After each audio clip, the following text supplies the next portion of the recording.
I was the longest kept mistress of Cashin, the big shot in the Beijing social circle.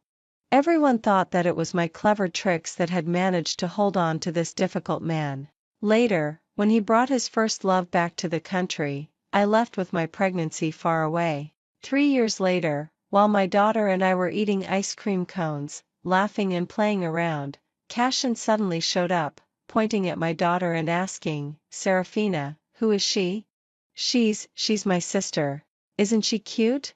I stammered nervously, trying to make up an excuse with trembling hands. My daughter gave me a knowing look and immediately rushed forward to hug his thigh. "Uncle, my sister is single and unmarried. You can court her."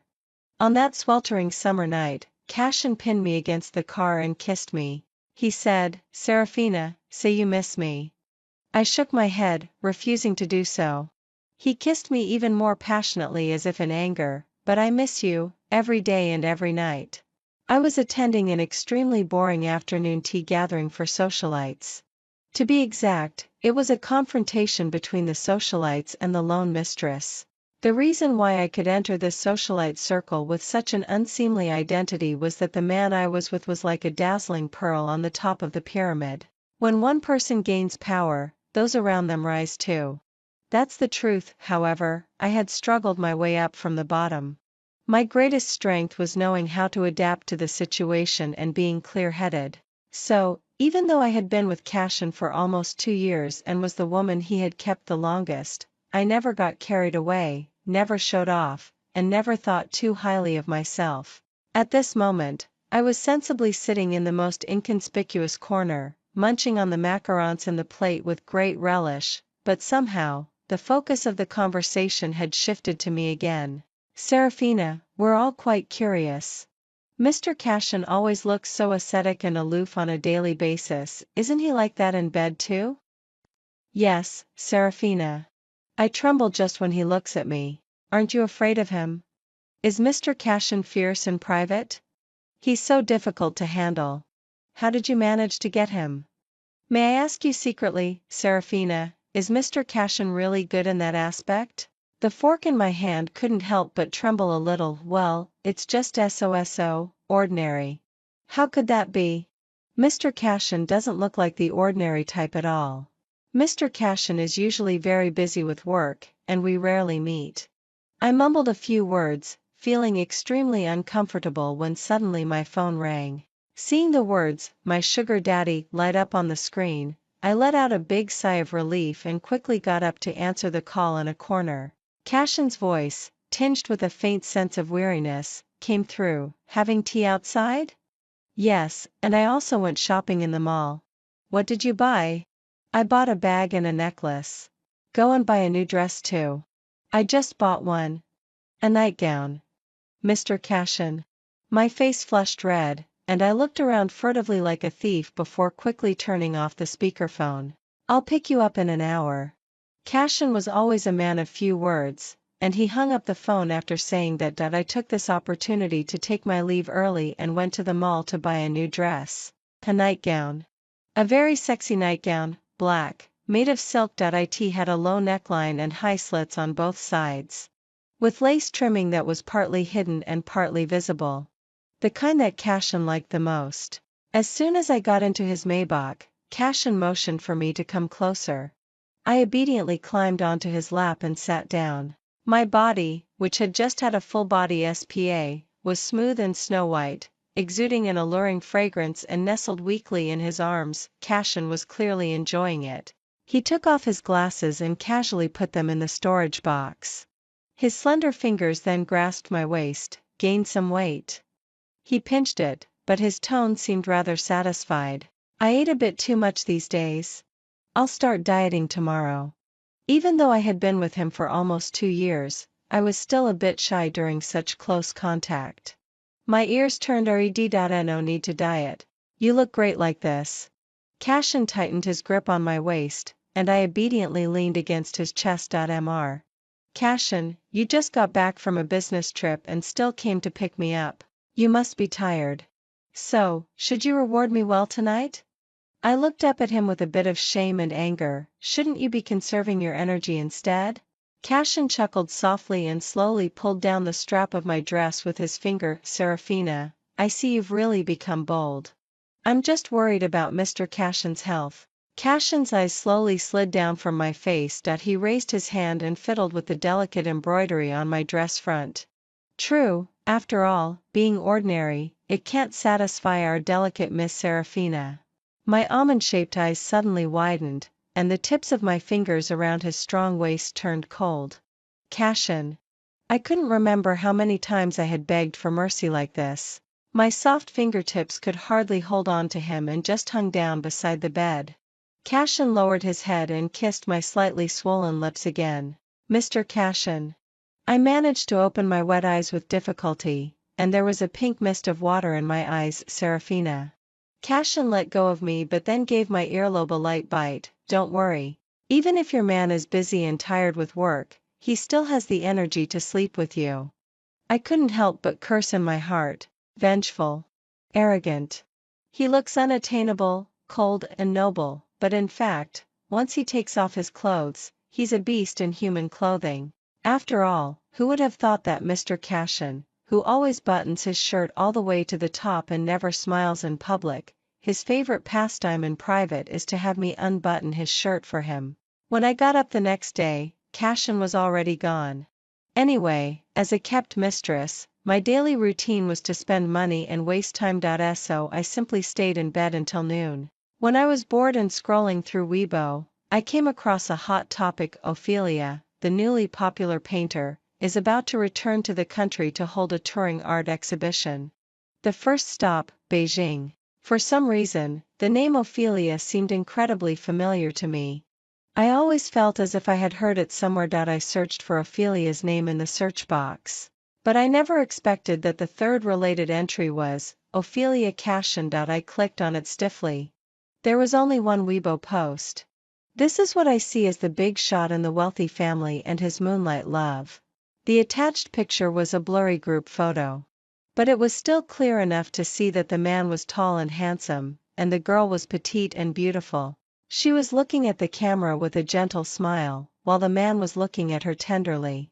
His coat was draped over her shoulders. I turned off my phone and lay on the bed with my eyes closed. More and more information flooded into my mind. Until finally the image froze. I was lying on the bed with a big bulging belly, looking pale and haggard. Cashin was standing in front of me with Ophelia on his arm. Both of them were wearing wedding rings on their left ring fingers. Cashin's voice was bone-chillingly cold. Serafina, give birth to the child in your belly. I'll give you 100 million yuan. Ophelia's body was damaged and she can't have children. This child will be hers from now on. Take this money and never come back to the country again. You should know that it's a blessing for the child to have a mother like Ophelia. So I was just a miserable tool person in the story. I left with 100 million yuan. Later, I was not reconciled and secretly returned to the country to try to get my child back, but the child I gave birth to was only close to Ophelia. He didn't even recognize me as his biological mother and was even ashamed of me. I couldn't bear the stimulation and became more and more insane. In the end, I even wanted to hire someone to kill Ophelia. Finally, I was sent to a mental hospital by Cashin himself. I died in there a few years later. That was my ending in the story, and now Ophelia was about to return to the country. The gears of fate started to turn. If there were no accidents, it was that crazy night last night that got me pregnant. The last 2 times last night were also the only 2 times in nearly 2 years that I had been with Cashin without using any protection. Actually, it was all part of Cashin's plan. For Ophelia, to give her a child. In the past, as long as Cashin was in Beijing, he would come back no matter how late it was. But this time was different. For 2 consecutive days, I hadn't seen him at all. The WeChat messages I sent him were like stones dropped into the sea. The phone calls I made were answered, though, as terse as always. The company is very busy these days. If you're bored at home, go out shopping or having tea. Be good. Remember, don't diet. When will you come back? I'll be back in a couple of days. Cashin hung up the phone and 5 million yuan was added to my account. He sent me a WeChat message. Buy whatever you want. Actually, in the past, When Cashin transferred money to me, I would send a lot of kissing emojis. Or say a whole bunch of sweet nothings, dutifully playing the role of a mistress to make my sugar daddy happy, but this time, I stared at the chat box for a while before sending just 2 words, thank you. Cashin, as always, didn't reply. On the evening of the 3rd day, I saw the news on TV. Cashin, the big shot in the Beijing social circle who had always been reclusive, low-key and mysterious, suddenly showed up at the airport in a high-profile manner to pick someone up. And the person he picked up was none other than his legendary first love, Ophelia. In the news footage, Cashin and Ophelia were tightly surrounded by many bodyguards. I hardly saw Ophelia's face throughout the whole process. Cashin protected her so well. Unlike me, my photos and secretly taken videos were often seen in various gossip tabloids in the Beijing social circle. The first love held in the palm of one's hand and the mistress treated like a plaything. Of course, they couldn't have the same treatment. I turned off my phone and went downstairs. The servants had already prepared dinner. Don't wait for Mr. Cashin. He won't be back tonight. I sat down at the dining table and picked up my chopsticks to enjoy the delicious food. I ate very carefully. After all, this should be the last time I had a big meal in Cashin's villa. Cashin said he would be back in a couple of days. He had always been a man of his word. So I chose to leave on the night when Ophelia returned to the country, when he was being affectionate with his sweetheart and would hardly remember me. I didn't take any clothes or jewelry. The card Cashin had given me before was left where it was. But I had another bank card in my name with a deposit of nearly 8 digits. It was the money from selling the first house Cashin had given me. My mother had died long ago, and my father had remarried and had children more than 10 years ago, cutting off all contact with me. After leaving Beijing, I really didn't know where to go for a while. So I simply bought a random plane ticket. Just before boarding the plane, my mobile phone suddenly rang. In the past 2 years, I had never missed a single call from Cashin, but this time, I didn't answer it until the ringing stopped.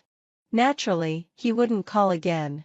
I simply turned off the phone, took out the SIM card and broke it. When I was climbing the steps of the plane with my suitcase, I couldn't help but look back. There weren't even any stars in the night sky of Beijing. The smog was so heavy. Actually, I really don't like Beijing. I just like a certain person in this city. At this moment, Cashin lit a cigarette and dialed a number he knew by heart again. Unexpectedly, a cold female voice came from the receiver. Hello, the number you dialed is temporarily unavailable. Please try again later. Sorry. Cashin frowned slightly and pressed the dial key again. Just like before. He stubbed out the cigarette, turned around, and strode back to the private room. He reached for his coat and walked out. Ophelia stood up to stop him, but Cashin avoided her hand. You guys carry on. I'll treat you another day. Cashin? Ophelia was on the verge of crying. Cashin left without looking back. He got into the car and before the door was even closed properly, he ordered the driver in a deep voice, drive faster. Back to the villa in number 1 courtyard. The car sped forward. Just as it was about to arrive, a sudden heavy rain came. The driver glanced back through the rearview mirror, gripped the steering wheel even more intently, not daring to slow down at all. Fortunately, it was an exciting but safe journey. Finally, it drove smoothly into the gate of the villa and stopped directly under the main building. The servants had been waiting outside already, holding big black umbrellas and coming forward to meet him. Cashin bent down to get out of the car, and the first thing he asked was, "Where is Miss Serafina?" Miss Serafina went upstairs to rest after having dinner. Cashin breathed a slight sigh of relief, but he didn't stop his steps and entered the main building. The hall was not lit, and it was also quiet and dark upstairs. There was a subtle strangeness in his heart. In the past 2 years, Serafina had never missed his call. Every time he came home, no matter how late it was, there would always be one lamp left on in the living room. There would also always be a night lamp on in the corridor on the 2nd floor. The servant crouched down to help him change his shoes. Cashin, however, raised his hand to stop him. I'll go up and see her. Although the temperature in the villa was constant throughout the year, He didn't even bother to take off his coat and walked straight upstairs. The door of the master bedroom was Ajax and it was pitch black inside. Cashin stood outside the door, his slender fingers grasping the doorknob. For a moment, he was strangely reluctant to push the door open. The sound of the rain grew louder, pulling his thoughts back. Cashin pushed the door open. Serafina. But there was no response from inside the room. The quilt on the bed was neatly folded and the two pillows were still placed closely together as before. But the bed was empty. Cashin stood by the door for a while before finally stepping into the room. The bright light filled the room. Everything in front of him was as familiar as ever. Even the bottles and jars she used daily on her dressing table were still casually placed as they were, but on the tabletop, there were several bank cards and a piece of memo paper. His heart suddenly sank. He picked up the memo paper and opened it. There were only 2 short lines on it. Mr. Cashin, thank you very much for your care in the past 2 years. I wish you peace, success, and happiness for the rest of your life. From Serafina. Cashin slowly put down the paper. His face was reflected in the mirror. Solemn, aloof, without the slightest ripple in his eyes. But only he himself knew that the nameless anger was crashing back and forth in his chest, almost bursting out. He had always been good at hiding his emotions, and his temperament was the most reserved and restrained.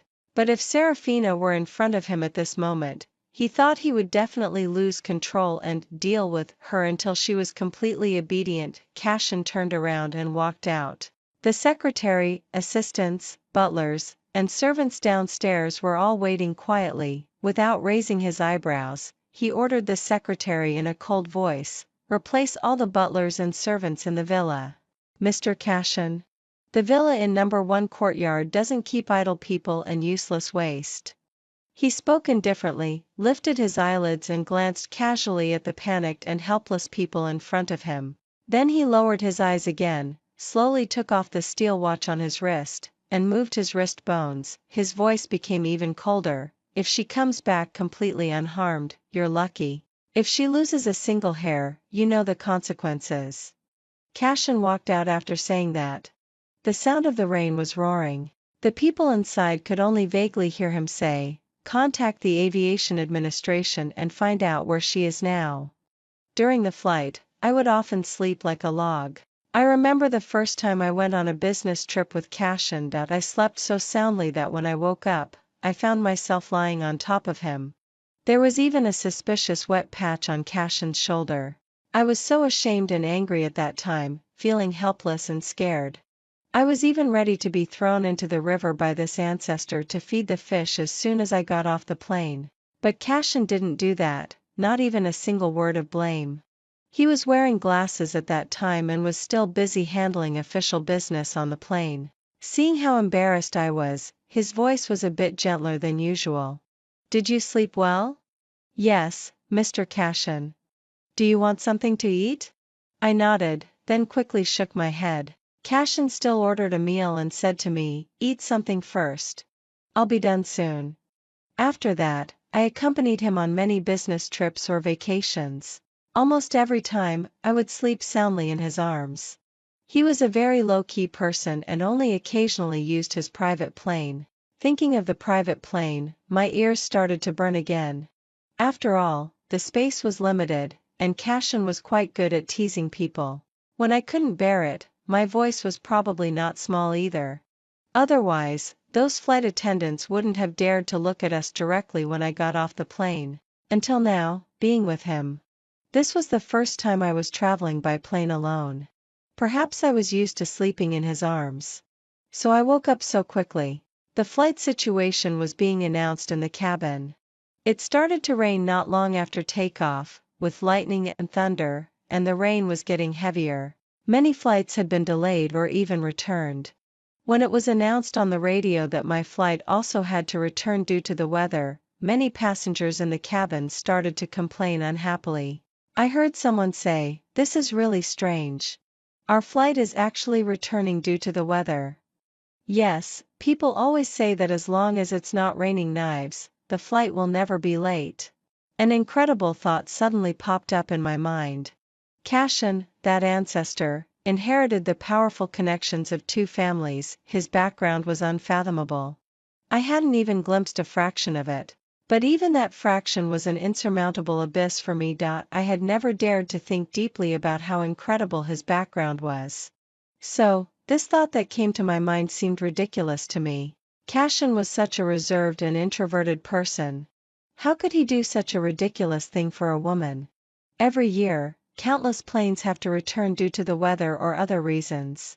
I had never heard of a case where it was because of a woman. The passengers were arranged by the airport staff to stay in a hotel near the airport. I picked up my luggage and walked out with the flow of people. When I reached the airport lobby, I stopped. But until dawn broke, Cashin's figure never appeared. I laughed at my own self-delusion. But also sighed. Sure enough, as a character in a book, even if a small side plot deviated from the storyline. But in general, it still couldn't cause any waves. The male protagonist will always be with the female protagonist. The cannon fodder female supporting character will always be a supporting character. I picked up my luggage again and boarded the plane again. The morning air in Beijing after the rain was refreshingly rare. I thought that for the rest of my life, I would never come back to Beijing again, just as Cashin initially hoped in the book. In the midsummer of the second year, I gave birth to a daughter, Luna, in a small southern town. It wasn't the boy described in the book. Perhaps since the moment I left, some things had quietly changed. The wind rises from the tips of the grass. A tiny and insignificant person unexpectedly stirred up the whole situation, but I wasn't the least bit disappointed. Instead, I was truly happy from the heart. It was a daughter. Even if he found out in the future, he wouldn't fight with me for her. And I just want to take good care of this cute and lovable little one. Give her all the things I lacked in my life. Miss Serafina, come and see. Luna is smiling. The confinement nanny brought the pink swaddling clothes to my bedside. I looked up. Luna was sleeping soundly, but she was still smiling in her sleep. Luna is really good looking. You can already tell she'll be a beauty even though she hasn't reached her full moon yet. It's said that daughters look like their fathers. Cashin was so good looking. It was reasonable that his daughter was born beautiful. I gently held Luna's small hand. The sour sweet feeling swelled in my chest and was finally replaced by this great happiness. When Luna was 6 months old, I saw Cashin on TV for the first time. It was a bit strange, even though Cashin was extremely low-key and didn't like to show up in front of the media. But, during the 2 years I was with him, I also accompanied him to 2 or 3 grand events that he couldn't turn down. Even if the exposure rate was ridiculously low, it wouldn't be completely without a trace on the whole network. But from the time I left Beijing until Luna was 6 months old, in more than a year's time, the name Cashin seemed to have completely disappeared from this world. So that when I heard his name and saw him on TV after such a long time, I couldn't come to my senses for a long time. He had lost a lot of weight. His already tall and slender body looked even thinner now. His complexion was a bit pale, as if with a touch of sickness. What surprised me the most was that his whole temperament had completely changed. If before he was just aloof and solemn, not smiling easily, now he was left with only the coldness of being world-weary. A reporter tried to interview him. Mr. Cashin, Miss Ophelia's touring art exhibition has just ended successfully. Have the two of you already? Sorry, Mr. Cashin won't answer any private questions today. Cashin didn't say a word. His bodyguards and assistants had already stepped forward. They pushed aside those reporters very rudely. Cashin suddenly stood up at this moment. He actually left the seat and walked away rudely. The live broadcast footage was cut away in a bit of a panic. I stood in front of the TV. At the moment when Cashin stood up and left, I saw the empty and deep darkness in his eyes. My heart felt as if it had been hit hard. An indescribable dull pain. It wasn't until Luna woke up crying that I pulled myself out of that pain. I picked up the crying daughter and held her in my arms. Her tear-stained little face was pressed tightly against me, her eyebrows were thick and black, very much like Cashin. Her nose was also unusually high and straight, very much like Cashin. But Cashin didn't know of her existence. Maybe he would never know. There was such a beautiful little one in this world. She was his daughter. The daughter born to Serafina for him. Luna was weaned when she was 10 months old. I went back to Beijing once when she was 1.5 years old. The roommate who had treated me to breakfast for a whole semester during college was getting married. She hoped that I could attend her wedding. I couldn't refuse. I've endured a lot of malice over the years. But there were also people who treated me kindly and cared about me, even if there were few, I still cherished them. Actually, during this trip back, I privately inquired about Cashin's news. His condition seemed off, and I was very worried about his health. That night after the wedding, a friend called. That guy is said to be getting married soon. The bride is that very famous new painter who just finished her tour exhibition. Thank you. By the way, why did your friend inquire about him? I'm not really sure. Anyway, thank you on her behalf. After hanging up the phone, it took me a long time to come to my senses.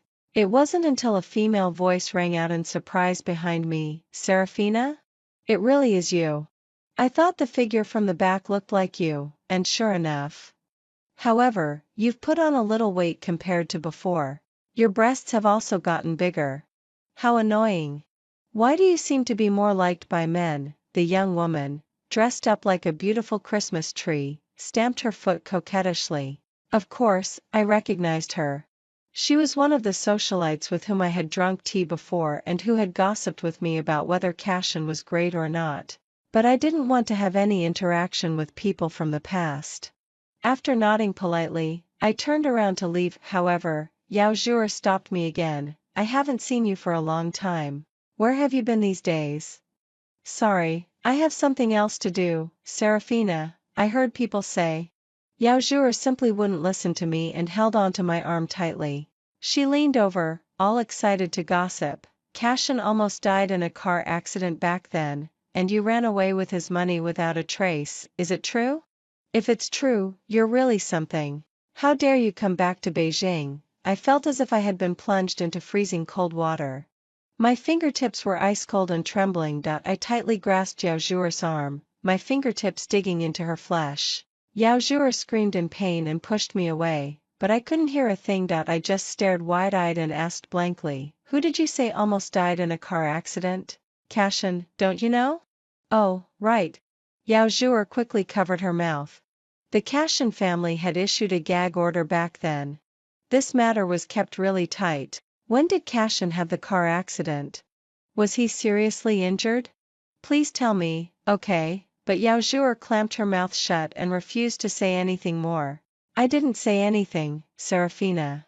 You didn't see me tonight, and I didn't see you either, okay? After saying that, Yao Zhuer hurriedly left. I stood there alone, in a daze for almost 10 minutes. It wasn't until I dialed that string of numbers that had been engraved in my heart that I suddenly came to my senses. However, that phone number of Cashin had already become an empty number. I hailed a cab and went to the villa in courtyard number 1. All the way there, my mind was in chaos. Yao Zhuer's words, Cashin almost died in a car accident back then, kept going through my head. How serious was almost died? No wonder he was so thin and his complexion was so bad. But Luna was already 1.5 years old. It had been more than 2 years since I left Beijing. In 2 years, he hadn't recovered to a healthy state. How terrifying and tragic must that car accident have been? I didn't dare to think about it deeply. When the headlights of a car lit up in the distance, I suddenly snapped out of it. In what capacity and with what qualifications could I appear in front of Cashin again? In the eyes of people like Yao Zhuer, I was a gold digger who only coveted money. What about in Cashin's eyes? I subconsciously turned to leave. But the car suddenly stopped not far in front of me. Why did we stop?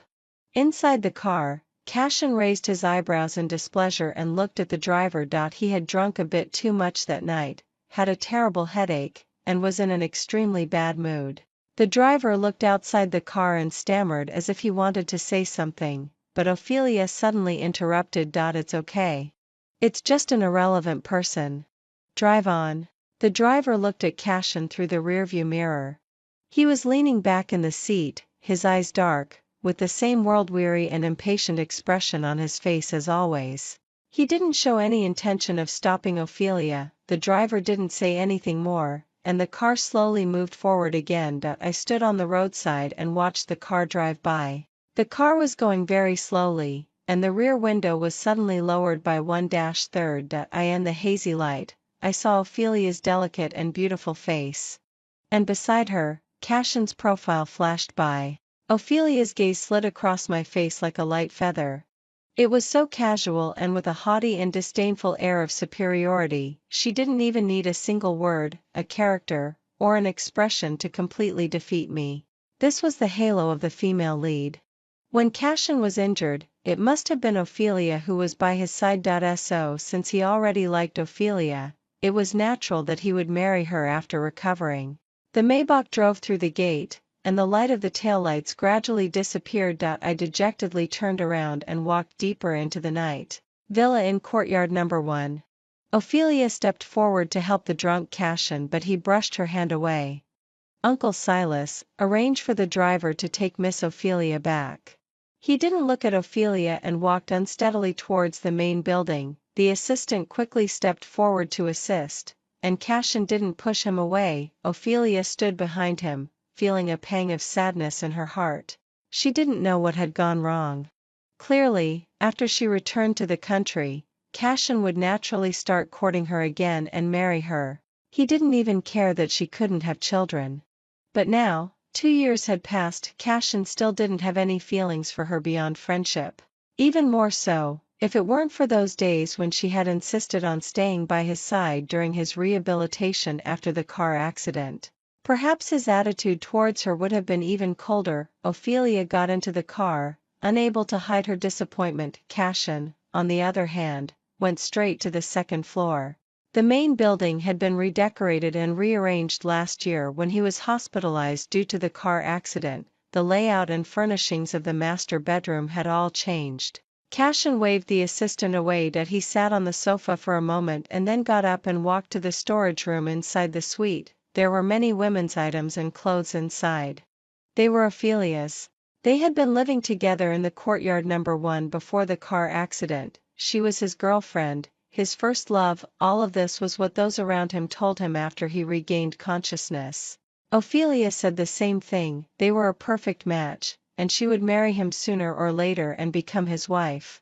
But for some reason, although Ophelia was excellent and beautiful, he didn't dislike her, but he also didn't like her. The alcohol made him feel a bit hot, so he loosened his tie. He casually placed it on the dressing table and accidentally knocked over a box. There were 2 wooden carved dolls the size of thumbs in the box.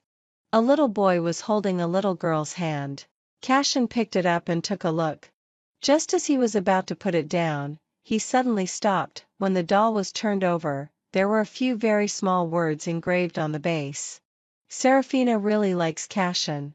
He held the pair of dolls and stood there for almost 10 minutes. Suddenly, he turned around and left the bedroom, then quickly went downstairs. Uncle Silas, prepare the car.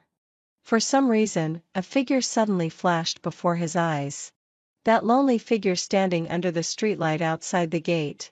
The car sped out, all the way out of the private road and stopped at the intersection with the main road. The night was thick, and the birds were returning to their nests. Except for the occasional noise of passing vehicles, there was no one else on the deserted road. Cassion held the dolls and looked at the old driver who had been working for the Cassion family since he was young. Uncle Silas, do you know who Serafina is? Uncle Silas visibly trembled, but then he smiled and changed the topic. Master, I haven't heard of this name. The incident back then was such a big deal. Cassion was in rescue for 3 days and 3 nights and almost lost his life. Mr. and Mrs. Cassion were extremely angry. The name Serafina became the biggest taboo in the Cassion family. Who would dare to mention it? Cassion suddenly laughed. I know that all of you are hiding something from me, Master. But it's okay. I'll figure it out on my own. Uncle Silas was shocked. Master, you know how many tears Mr. and Mrs. Cassion shed and how much effort they put in for your car accident back then. Cassion raised a pair of cold eyes. Since recovering from the car accident, his whole demeanor seemed to have become several times colder. Uncle Silas was terrified. Master, so, what does all of this have to do with this Serafina? No, nothing. There was no such a girl at all. Cashin lowered his eyes and stared at the dolls in his hand. The smile on his lips was very faint. How do you know it's a girl? Miss Seraphina's name sounds like a girl's name. Uncle Silas was suddenly stunned. Cashin slowly raised his eyes to look at him. Oh? Miss Seraphina. Uncle Silas was dumbfounded. Master. What's her full name? Seraphina. The woman who used to live with me in courtyard number 1 was her, not Ophelia, right? Yes. Was my car accident because of her? Miss Seraphina left late at night back then. You checked her flight and on the way to find her, due to the heavy rain and wind, you had a serious car accident. Why did she leave? Uncle Silas was covered in cold sweat and shaking all over. Master, just tell me. Don't worry. If Mr. and Mrs. Cashin want to hold you accountable, I'll take the blame for you. It should be because of Miss Ophelia. What did she do? During the first few days after Miss Ophelia returned to the country, you were very close to her. Uncle Silas carefully looked at Cashin. Miss Seraphina might have misunderstood and got jealous. Cashin couldn't really remember the incident back then, but he could be sure that he didn't have any romantic feelings for Ophelia. As for being very close? Cashin slightly frowned. He didn't believe that he would have done such a thing. Uncle Silas then stabbed him again. You threw a welcome party for her and helped her organize an art exhibition. Miss Seraphina has been left alone in the empty house for several days. For the first time in his life, Cashin lost his composure. I don't even like her. Would I be crazy to do all these things for her? Uncle Silas smiled kindly. Young master, you grew up with Miss Ophelia when you were young. You were childhood sweethearts. You even said that you would marry her when you grew up. But when you grew up, for some reason, you didn't like Miss Ophelia anymore. Miss Ophelia was so heartbroken that she even attempted suicide once.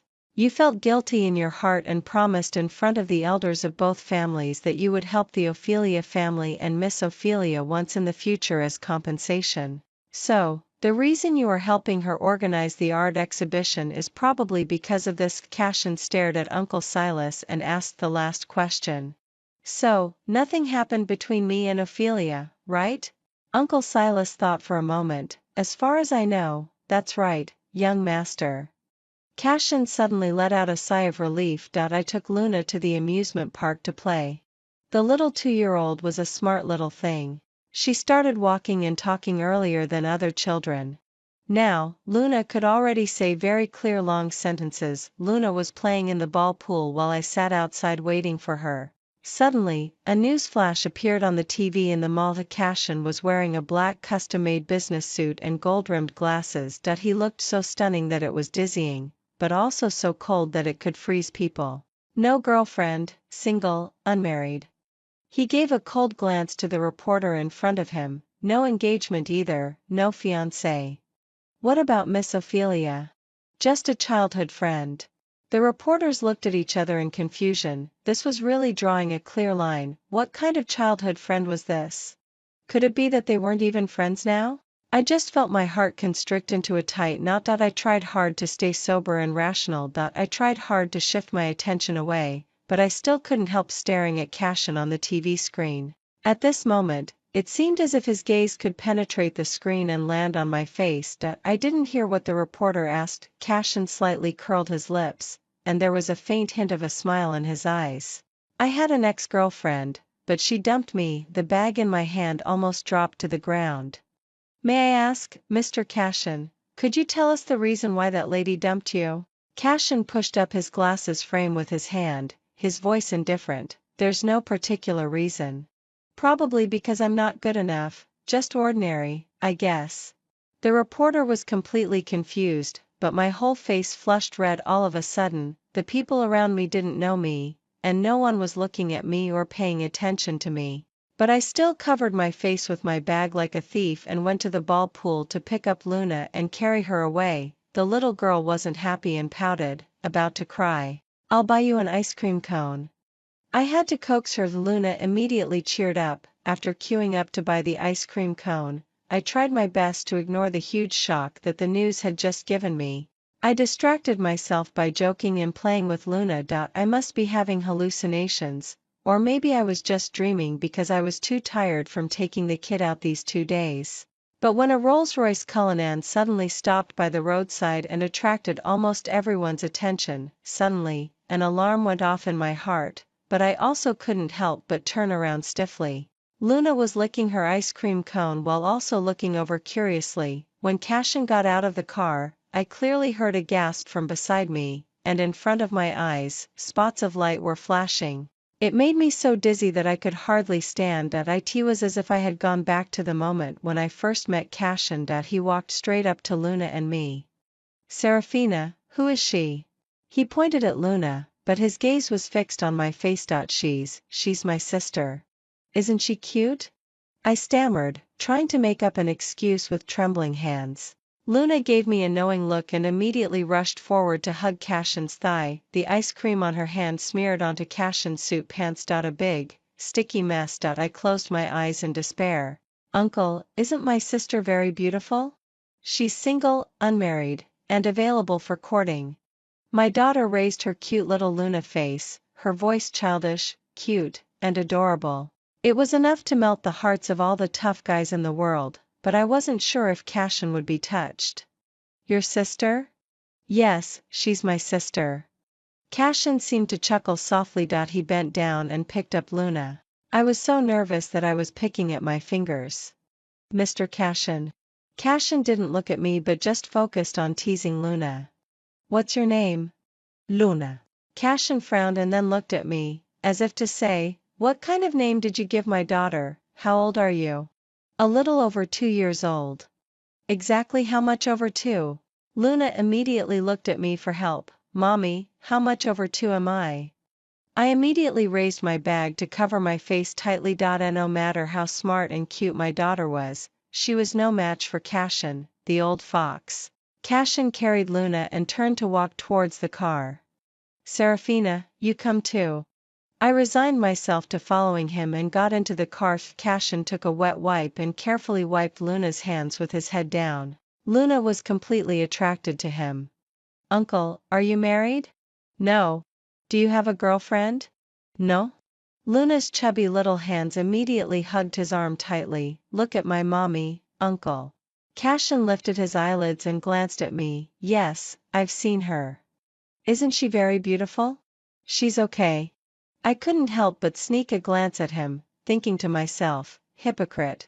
But on the surface, I was very obedient. Luna's little mouth pouted. I didn't know she could be such a drama queen. Then Uncle must think Luna isn't beautiful either. Cashin pinched her chubby little face. How could that be? You're very beautiful. I look a lot like Mommy. A bit. Luna was born without a father. Wah. Luna was crying while secretly looking at Cashin. Uncle, you were so gentle when you wiped my hands just now. Can you be my daddy? Cashin took a tissue to wipe her tears and sighed softly. It's not that I don't want to, it's that your mommy doesn't want me. Luna was stunned. I was stunned too. Cashin. Cashin looked at me. After all, I'm ordinary. This hurdle was really hard to get over. After coaxing Luna to sleep, I decided to have an open and honest talk with Cashin. It was impossible for me to give up the custody of my daughter. It was even more impossible for me to let Ophelia raise my daughter. If they were going to separate us mother and daughter, I'd rather jump into the river in front of the door with Luna in my arms. With a brave heart and a look of going to sacrifice myself bravely, I walked aggressively to the living room. Cashin, let's talk. Cashin sat on the small sofa in my small living room in a relaxed manner, his long legs a bit cramped and unable to stretch out properly. Good, I also want to talk to you. He took off his glasses and placed them on the coffee table, looking at me. Serafina. What do you want to talk about? You go first. I pretended to be calm and sat down on Luna's little dear chair across from him with great momentum. Let's talk about the fact that you dumped me back then. I was suddenly at a loss for words and couldn't say a single word, but how could I tell him? Should I say that we were all in a book? I wouldn't even believe it myself if I said it. If you can't come up with a reasonable reason to convince me, Serafina. Cashin looked down at me condescendingly. You know the consequences. I nervously swallowed and thought about it for a long while. Finally, I decided to tell the truth. However, when this secret was told, it sounded so pitiful and humble. In the end, I couldn't help but cry. Cashin, they say that a day of marriage brings 100 days of kindness. I slept with you for so long and even gave birth to your child, but you sent me to a mental hospital and let me die there. Cashin pinched the bridge of his nose. So, just because of a dream like this?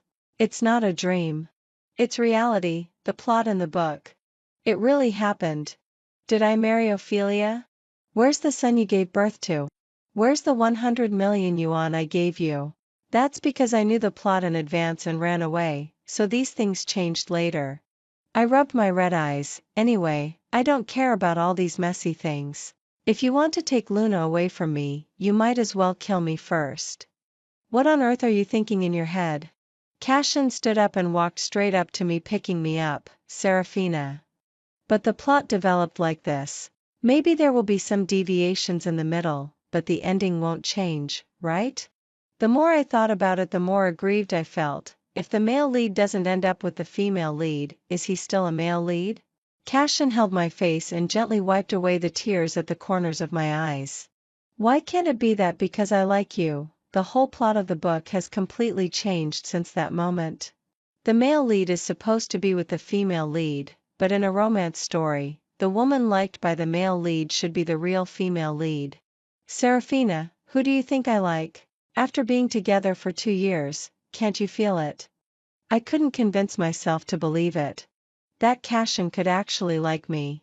The difference in our identities was like heaven and earth. Cashin seemed to know my concerns too. But he only said one sentence. Serafina, since we both live in the book, what's unreasonable about us being together in the book? But I still couldn't figure it out. Cashin, do you think the author is crazy? Don't overthink it. They write like this just because readers like it. But how could readers like to see the cannon fodder female supporting role make a comeback against the first love? Cashin seemed to be able to read minds. Ophelia isn't my first love. I hadn't been in a relationship before you. I was about to say something when Cashin suddenly spoke again. Miss Serafina should have a rich love life, right? I couldn't help but glare at him. You've already investigated it clearly, okay? Stop pretending. Then how could Miss Serafina think that I was ordinary in bed? Cashin. I couldn't help but stamp my foot and raise my hand to cover his mouth. Please stop saying ordinary already. I'm going to get ordinary PTSD. Help. On the night when I sent Cashin to the hotel. When we were about to get into the car, he directly pinned me against the car body. There's clearly still one empty room. But there's no bed, nor new bedding. Cashin lowered his head, wanting to kiss me. There are so many people here. We'll be seen. Tell me you miss me, Serafina. Say that you miss me every day. Cashin didn't care and kissed me deeper and deeper. I shook my head, refusing to say it, refusing to admit it wasn't just every day. I missed him every minute, every second, day and night. But I didn't want him to know. He said Ophelia wasn't his first love. But he still hadn't explained to me what was going on with their engagement, and that night, why Ophelia was in the same car with him going back to number 1 Courtyard. But I miss you, Serafina. I miss you every day and every night. Cashin gave me a deep look and hugged me tightly again to kiss me deeply. I heard the chatting and laughter carried by the night wind and the laughter of children playing. But I couldn't break free with my hands, so I could only lift my foot and gently kick Cashin's calf to remind him that people were coming. In the deep darkness of the night there was tenderness and desire in his eyes. I only felt my heart burning hot and my limbs going weak. During the break of my panting I murmured his name, Cashin. Actually, I came back to Beijing. I know. You know? Cashin raised his hand and wiped away the watermark on the corner of my mouth. It's just that at that time, I didn't know it was you. I was even more surprised. Maybe it's a sequela of the car accident. I forgot some things. He said it casually, but I couldn't help crying. I had seen the scar on his brow bone during the day.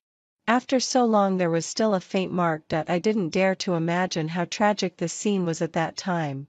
On the day you came back, I slowly started to regain my memory. Actually, I should have come to find you and Luna earlier. But there were many things to be properly handled in Beijing so that you and your daughter could come back with peace of mind. Cashin lowered his head and gently kissed my tears. Come back to Beijing with me. Let's get married, Serafina. There were quite a lot of trivial matters before going back to Beijing which delayed us for another 2 or 3 days, but even in just these 2 or 3 days, Cashin couldn't hold himself back. He directly bought a bed and the necessary items. Then he moved from the hotel to the small house where Luna and I lived, but unexpectedly, something went wrong again. We had a guest at home and it was my own father. Luna was so excited that she refused to go to sleep even at 11 o'clock at night. Cashin stared at her with wide eyes but finally gave in. I felt soft-hearted seeing this, so I went forward and hugged Luna. Go back to your room to sleep. I want to sleep with Dad. I pinched my daughter's little face and gently coaxed her in her ear. Don't you want a little brother or sister? Mommy and Daddy have to sleep together to have a baby. Luna immediately hugged my neck. Mommy, I'll go to sleep. When we reached the door, Luna looked back at Cashin. I thought something bad was going to happen and was just about to cover her mouth.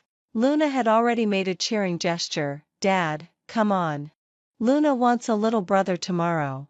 I looked at the torn nightgown on the carpet beside the bed. I couldn't help glaring at him. What's wrong with you? You tore my dress again. Serafina, you've gained some weight. Cashin successfully diverted my attention with just one sentence. Actually, I did have some body image anxiety after giving birth to Luna. I started exercising and working out after weaning. My current weight is almost the same as before pregnancy, but Cashin said I was fat. I subconsciously said, then I'll start losing weight tomorrow. Don't lose weight. Cashin pulled me into his arms, his eyes falling on my chest. You look great just like this. But you said I was fat. That's because you were too thin before. If you weren't thin, you wouldn't be able to fit into many clothes. I at least have to have the basic professional ethics. Cashin suddenly gently kissed my forehead. I won't let you be like this again. Cashin, during the 2 years I was with you, I wasn't wronged, really. You were very good to me. So good that I couldn't help falling in love with you. Actually, at the beginning, I was really scared of being poor. I only thought about getting the money and living a better life later.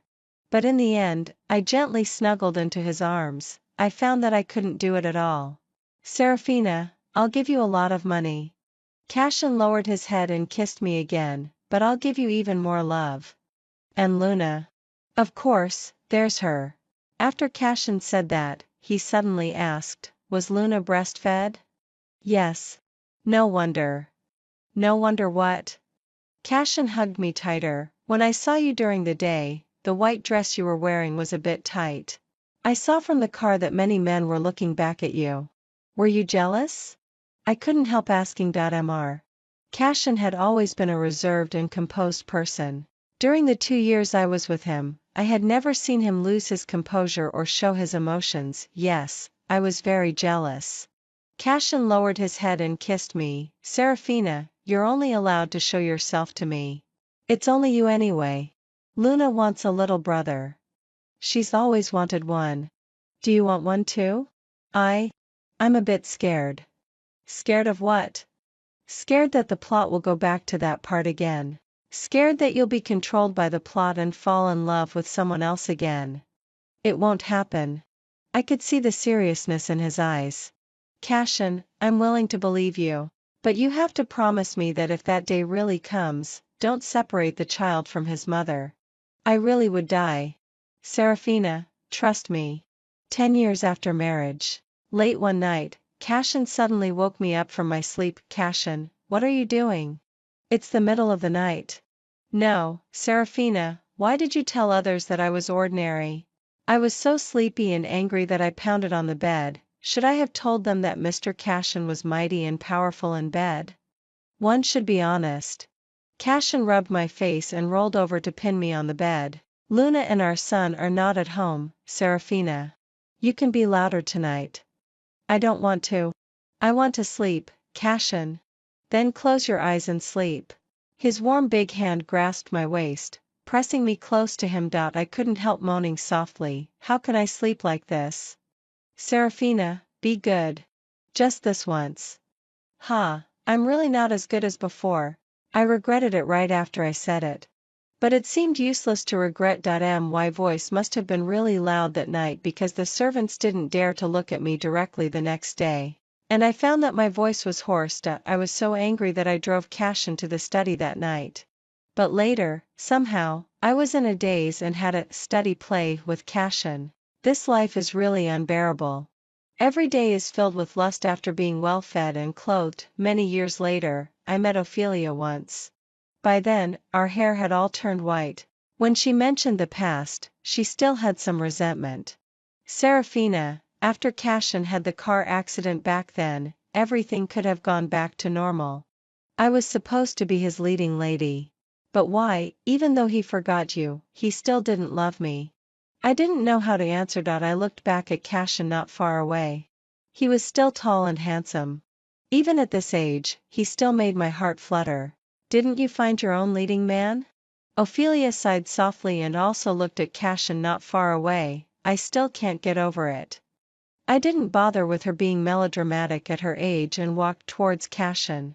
He came to meet me and held my hand. Our grandchildren and granddaughters were playing with a pair of delicate dolls. Suddenly, they found some words engraved on the base of the dolls. They read them out loudly in their childish voices. Serafina likes Cashin so much. Cashin loves Serafina. Wow, it's Grandpa and Grandma's names. Cashin and I looked at each other and smiled. The thing I'm most grateful for in this life is that the ending of the story is as Cashin and I wished. We finally got our happy ending. The end.